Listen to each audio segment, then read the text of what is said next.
दोस्तों नमस्कार। पिछले कुछ दिनों से वीडियो नहीं आई, उसके लिए मैं तहे दिल से आपसे माफी मांगता हूं। बट आज की वीडियो में मैं आपको बताने वाला हूं Canara Robeco small cap mutual Fund के बारे में, जिसमें आप अपना पैसा इन्वेस्ट कर सकते हैं और अच्छा खासा रिटर्न गेन कर सकते हैं। दोस्तों पिछले कुछ दिनों से मार्केट में इस फंड के बारे में काफी चर्चा हो रही है। लोग इस फंड में अपना इन्वेस्ट करना चाह रहे हैं और इससे अच्छा खासा रिटर्न गेन करना चाह रहे हैं और कुछ लोग तो यहाँ से गेन कर भी रहे हैं। दोस्तों आज की वीडियो में मैं आपको बताने वाला हूं कि क्यों लोग इस फंड में ही पर्टिकुलर अपना पैसा इन्वेस्ट करना चाह रहे हैं और क्या आपको सच में इस फंड के अंदर अपना पैसा इन्वेस्ट करना चाहिए या नहीं करना चाहिए। तो चलिए आज की वीडियो शुरू करते हैं।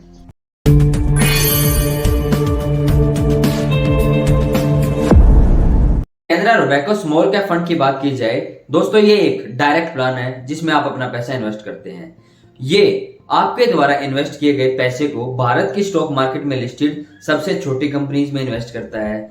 ये इक्विटी कैटेगरी का ओपन एंडेड एक very high risk small cap fund है जिसमें आप अपना पैसा इन्वेस्ट करते हैं। ये फंड 15 फरवरी 2019 को लॉन्च किया गया था कैनरा रोबेको एएमसी के द्वारा। इस फंड को दो फंड मैनेजर्स के साथ मैनेज किया जा रहा है, अजय खंडेलवाल एंड श्रीदत्ता बंडलवालकर, जो कि एक फंड मैनेजर इस फंड के साथ 2019 में जुड़े थे और दूसरे फंड मैनेजर इस फंड के साथ 2021 में जुड़े थे। अगर इनकी क्वालिफिकेशंस के बारे में बात की जाए तो मिस्टर अजय जी ने एमबीए बैचलर्स की हुई है और इस फंड को मैनेज करने से पहले Bank of India AXA Mutual Fund के साथ भी इन्होंने काम किया है। अगर दत्ता जी की बात की जाए तो इन्होंने बीई मैकेनिकल और एमएमएस फाइनेंस में किया है। इस फंड को ज्वाइन करने से पहले इन्होंने 2012 से 2016 तक एसबीआई पेंशंस प्राइवेट लिमिटेड के साथ भी काम किया है। अगर इस फंड के एयूएम के बारे में बात की जाए, एयूएम का मतलब होता है एसेट अंडर मैनेजमेंट। इस फंड के पास अब तक इन्वेस्टर्स द्वारा कितना पैसा इन्वेस्ट किया जा चुका है। इस फंड में अब तक इन्वेस्टर्स द्वारा 30 जून 2022 तक 2621 करोड़ रुपीस इन्वेस्ट किया जा चुका है। दोस्तों इस फंड के एसेट एलोकेशन की बात की जाए तो एसेट एलोकेशन का मतलब होता है कि आपके द्वारा इन्वेस्ट किया गया पैसा कौन कौन से सेक्टर्स में इन्वेस्ट किया जाता है। दोस्तों करंटली इस फंड के पोर्टफोलियो में 66 कंपनीज देखने को आपको मिलती है। 66 छोटी कंपनी स्मॉल कैप जिनको आप बोलते हैं, स्मॉल कैप कंपनीज आपको देखने को मिलती है जिनमें आपका पैसा इन्वेस्ट किया जाता है। अगर सेक्टर की बात की जाए तो फाइनेंस सेक्टर में आपका पैसा इन्वेस्ट किया जाता है, केमिकल सेक्टर में, कंज्यूमर सेक्टर में, कंस्ट्रक्शन सेक्टर में, सभी सेक्टर्स में आपका पैसा इन्वेस्ट किया जाता है। दोस्तों आप भी अगर ढूंढ रहे थे कोई ऐसा म्यूचुअल फंड जो हर तरह के सेक्टर में आपका पैसा इन्वेस्ट करे तो दोस्तों ये आपके लिए एक अच्छा म्यूचुअल फंड हो सकता है।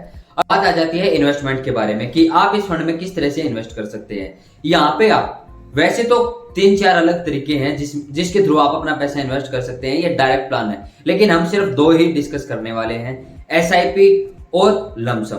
एसआईपी का मतलब होता है आपको कुछ पैसा हर महीने इन्वेस्ट करना पड़ता है। लमसम का मतलब होता है एक साथ आपको कुछ पैसा इन्वेस्ट करना पड़ता है, या वो आप 5,000 कर सकते हो, 10,000 कर सकते हो, 1 लाख कर सकते हो। बट करंटली इसका कैप जिसको बोलते हैं हम कि मिनिमम कितना इन्वेस्ट कर सकते हैं, एसआईपी में आप मंथली 1000 रुपीज हर महीने इन्वेस्ट कर सकते हैं। लमसम की बात की जाए तो वन टाइम आप 5000 रुपए इस फंड में इन्वेस्ट कर सकते हैं। अगर हम चार्जेस को देखें, यहाँ पे आपको 3 तरह के चार्जेस भी पे करने पड़ते हैं। पहला है एक्सपेंस रेशियो चार्जेस, दूसरा है एग्जिट लोड, तीसरा है स्टैंप ड्यूटी। स्टैंप ड्यूटी 1 जुलाई 2020 से ही हर म्यूचुअल फंड में आपको देना पड़ता था, जो पहले नहीं देना पड़ता था 1 जुलाई 2020 से पहले। एक्सपेंस रेशियो चार्जेस इस फंड का 0.41% है। एग्जिट लोड चार्जेस है 1%। अगर आप इस फंड से पैसा 1 साल से पहले रिडीम कर लेते हैं तो आपके जो भी रिडेम्पशन की जो भी वैल्यू है उसका 1% चार्जेस आपको पे करना पड़ेगा। अगर बात की जाए इस फंड के टैक्सेशन के बारे में, टैक्सेशन भी समझना आपको जरूरी होता है। किसी भी इन्वेस्टमेंट में, किसी भी इंस्ट्रूमेंट में अगर आप इन्वेस्टमेंट करते हैं तो आपको टैक्सेशन के बारे में जानना भी बेहद इंपॉर्टेंट हो जाता है। इस फंड में आपको 2 तरह के टैक्सेस पे करने पड़ते हैं। पहला है एसटीसीजी, दूसरा है एलटीसीजी। एसटीसीजी का मतलब होता है short term capital gain tax, LTCG का मतलब होता है long term capital gain tax. Short term capital gain tax तब लगता है अगर आप इस फंड से पैसा 1 साल से पहले रिडीम कर लेते हैं तो आपको आपकी रिडेम्पशन पे जितना भी आपने रिडीम किया है आपको 15% short term capital gain tax देना पड़ेगा।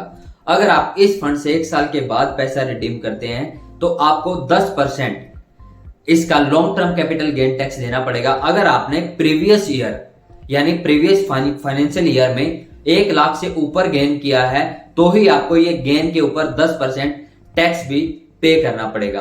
अगर इस फंड के रिटर्न की बात की जाए, इस फंड ने अपने इन्वेस्टर्स को पिछले 1 साल में 18.90% का रिटर्न दिया है। पिछले 3 साल की बात की जाए तो करीबन 40% का रिटर्न इस फंड ने अपने इन्वेस्टर्स को कमा के दिया है। और अगर हम इस फंड के प्रोज एंड कॉन्स की बात करें, प्रोज एंड कॉन्स का मतलब होता है फायदा और नुकसान। अगर आप इस फंड में पैसा इन्वेस्ट करते हैं तो क्या आपको फायदा है, अगर आप इस फंड में इन्वेस्ट करते हैं तो क्या आपको नुकसान है। अगर हम प्रोज की बात करें, फंड का पहला फायदा है ये अपनी कैटेगरी में टॉप रैंक्ड म्यूचुअल फंड है। दूसरा फायदा है इस फंड का लोअर एक्सपेंस रेशियो। तीसरा फायदा है इसका हायर अल्फा। दोस्तों अगर बात की जाए इस फंड के कॉन की, कॉन्स का मतलब है नुकसान। इस फंड का पहला नुकसान है इस फंड ने अपने इन्वेस्टर्स को पिछले 1 साल में इसी कैटेगरी के जो अदर म्यूचुअल फंड है उनसे कम रिटर्न कमा के दिया है। दूसरा नुकसान है इसका फंड मैनेजर्स के साथ।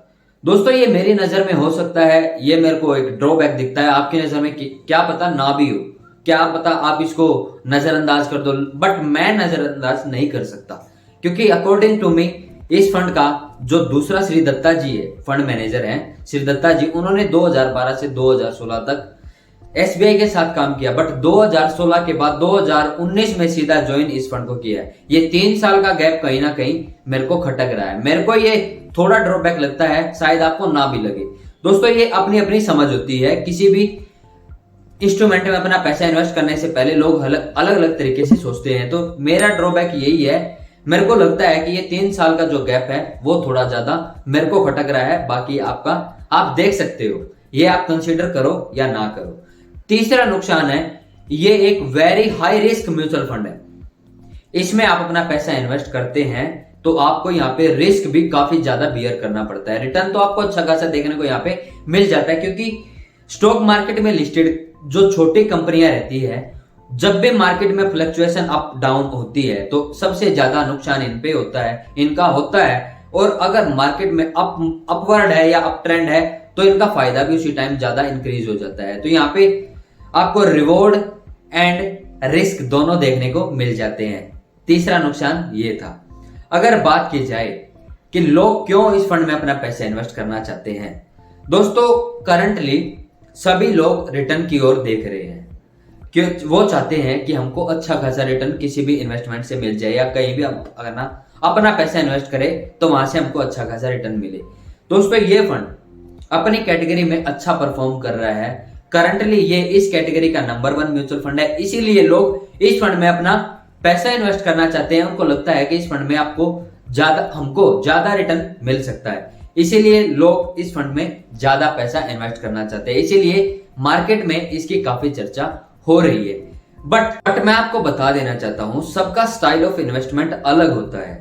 कुछ लोग अग्रेसिव इन्वेस्टर होते हैं, कुछ लोग एक एवरेज इन्वेस्टर रहते हैं जिनको कंजर्वेटिव बोला जाता है, या कुछ लोग बिल्कुल ही रिस्क नहीं लेना चाहते। जो अग्रेसिव इन्वेस्टर है उनके लिए ये म्यूचुअल फंड अच्छा म्यूचुअल फंड साबित हो सकता है। बट अगर आपको लगता है कि ये फंड कहीं ना कहीं आपके पैसे को डुबा सकता है तो आपको इस फंड को बिल्कुल भी कंसीडर नहीं करना चाहिए। ये मेरी राय है, आपको मानो या ना मानो ये आप अपना खुद का डिसीजन बना सकते हैं। अगर आप चाहते हैं इस फंड के अंदर अपना पैसा इन्वेस्ट करना तो आप कीजिए, बट मैं आपको फोर्स नहीं कर रहा हूं, ये आपका खुद का डिसीजन रहेगा आपको इस फंड में पैसा इन्वेस्ट करना है या नहीं करना है। मेरा आपको सिर्फ और सिर्फ बताने का एक काम है, जो मैं आपको एक अच्छी तरह से किसी भी फंड का अगर रिव्यू कर रहा हूं तो उसकी जो भी मैंडेटरी जानकारी है वो मैं आपको दे सकूं। उम्मीद करता हूं आपको आज की वीडियो का कॉन्सेप्ट क्लियर हो गया होगा। काफी लोगों की शिकायतें भी मुझसे रही होंगी कि बहुत दिनों बाद वीडियो आई है। दोस्तों किसी कारणवश मैं वीडियो नहीं बना पाया, उसके लिए मैं तहे दिल से आपसे माफी मांगता हूं। बट कोशिश करूंगा मैं कि हर हफ्ते 1 या 2 वीडियो तो आपके लिए अपलोड करूं इस चैनल के ऊपर, जिससे आप कुछ नॉलेज गेन कर सको और आपकी इन्वेस्टमेंट को आसानी से कर सको।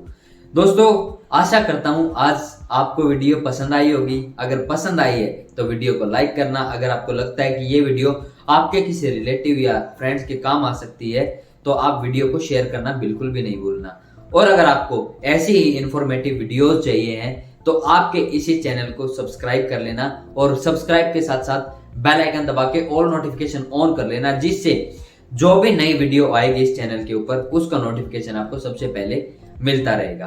आज के लिए दोस्तों वीडियो में इतना ही, मिलते आने वाले किसी नई वीडियो में, तब तक के लिए नमस्कार।